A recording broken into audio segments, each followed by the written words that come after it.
আলহামদুলিল্লাহ আমাদের কয়েল পাখি যেগুলো 15 দিন বয়সী ছিল সেইগুলো আজকে এক ভাইয়ের কাছে বিক্রি করে দিলাম। ভাই আসছে অনেক দূর থেকে কয়েল পাখি নেওয়ার জন্য। আর যেহেতু বেশি পাখি ছিল না, বড় পাখি শুধু অল্প কিছুই ছিল, এই জন্য ভাইরা একটু ভালো করে দেখতেছিল পাখিগুলা। আর সত্যিই আমরা পাখিগুলা অনেক যত্ন করে পালছি। তারপর ভাইরা পাখির ঝুড়ি আনতে ভুলে যায়। আসলে আমরা ওইভাবে কাউকে ঝুড়ি দিই না, আসলে যারা পাখি নিতে আসে তারাই ঝুড়ি নিয়ে আসে। আর যেহেতু ঝুড়ি আনতে ভুলে যায়, এখন তো আর কিছু করার নেই, এই জন্য দুইটা আমি কার্টুন দিই যেন কার্টুনে করে নিয়ে যেতে পারে। তারপরে আমি দেরি না করে পাখিগুলা গোনা শুরু করি। আসলে দুইটা করে গুনলে অনেক সময় লাগে, আসলে অনেক সময়ের ব্যাপার।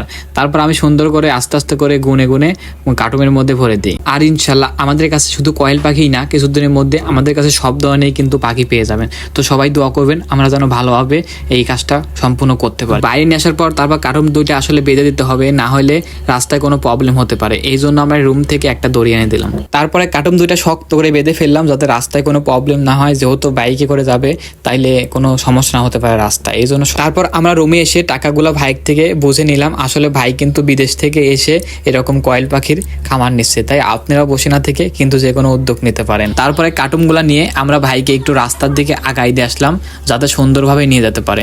আর ভাই কিন্তু বিদেশ থেকে এসে এরকম কয়েল পাখির খামার দিচ্ছে, তো ভাইয়ের জন্য সবাই দোয়া করবেন যেন ভাই কাজটা সফল করতে পারে। তো সবাই বসে না থেকে এরকম কিন্তু উদ্যোগ নিতে পারেন। আর যাদের পাখি লাগবে যে কোনো বয়সীর আমাদের সাথে যোগাযোগ করতে পারেন। আর ভিডিওটা ভালো লাগলে ফলো করে পাশেই থাকবেন। ধন্যবাদ।